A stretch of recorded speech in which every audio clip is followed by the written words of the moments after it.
Bill for his quick trigger thumb to show you that this stuff is real and is breaking. We're being overwhelmed by a lot of this stuff, but it's realized that you keep your eye on the prize and realize that these people are not your friends. So they have your baby's DNA, okay? And they're admitting this. Newborn babies in the U.S. are routinely screened for a panel of genetic diseases. Since the testing is mandated by the government, it's often done without the parents' consent. In many states, such as Florida, where Isabel was born, baby's DNA is stored indefinitely, according to the research center. Many parents don't realize their baby's DNA is being stored in a government lab, but sometimes when they find out, as the Browns did, they take action. Parents in Texas, Minnesota have filed lawsuits, and these parents' concerns are sparking a new debate about whether it's appropriate for a baby's genetic blueprint to be in the government's possession. Brown said, "We were appalled when we found out." Brown is a registered nurse. "Why do they need to store my baby's DNA indefinitely? Something on there could affect her ability to get a job later or get health insurance." Kind of like something out of the film Gattaca.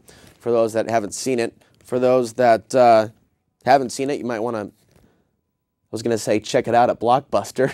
But I just realized all the Blockbusters in town are going up, which I care nothing about. I think people should definitely watch the Super Bowl less, watch mind-numbing television programs less, and watch shows like this more, or read a book, or go out and garden, go out and do martial arts. Learn how to fight and defend your loved one. Don't watch the UFC. Boycott the UFC. Boycott national sports. That gets you distracted and gets you kind of polarized into, I'm a man and I'm going to simulate the warpath or something through this digital television. You know, you want to get involved in something real and fight for something real, which is fighting for the weak, defending your loved ones, and taking care of your own life. Fighting for truth, liberty. I mean, it doesn't necessarily have to be something that's violent, but for some of you men out there, I really want you to channel your testosterone. God gave it to you for a reason. I don't think it's all negative. I think there's a good reason that we have testosterone. It keeps us a little bit alert and aware. We are protectors. And I want you to think about that positive male energy of protection and think about getting away from the video games and getting away from those violent things maybe you're involved in. I know there are some people watch this show that still spend hours watching playing violent video games and watching just mind-numbing, extremely violent films. You know, think about how you can channel that energy that you've got into something really powerful and amazing. I don't know how much time we have left. 51 minutes. We got this, we've got that, we've got this, we've got that. Boom, boom, boom. The government has your baby's DNA.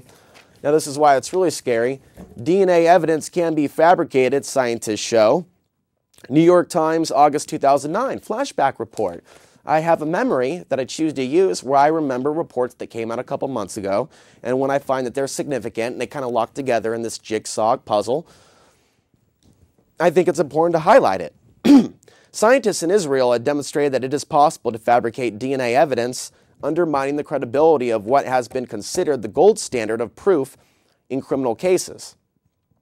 The scientists fabricated blood and saliva samples containing DNA from a person other than the donor of the blood and saliva. They also showed that if they had access to a DNA profile in a database, they could construct a sample of DNA to match that profile without obtaining any tissue from the person. So you should certainly pray for me. Certainly pray for me because my DNA is somewhere. So is some of yours.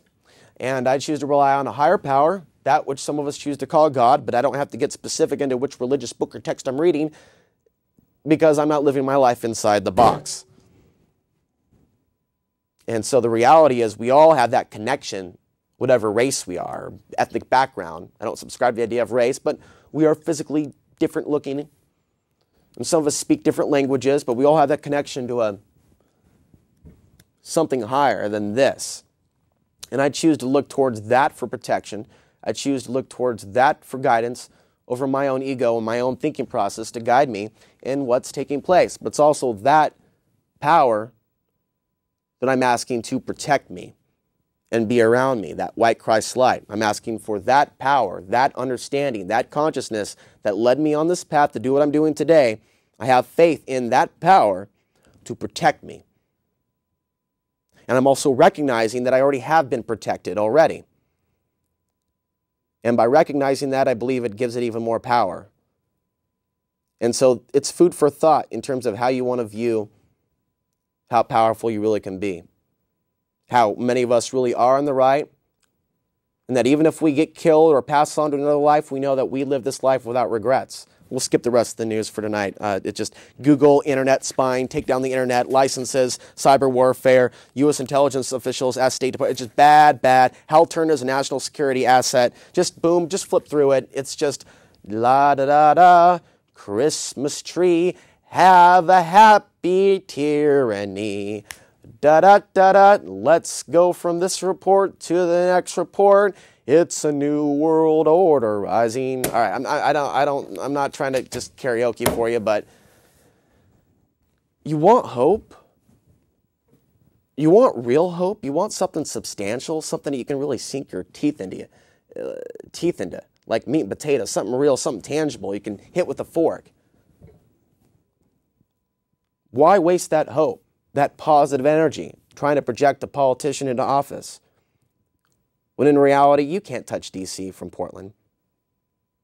When these things transpire and the economy breaks down, there's only your neighbors.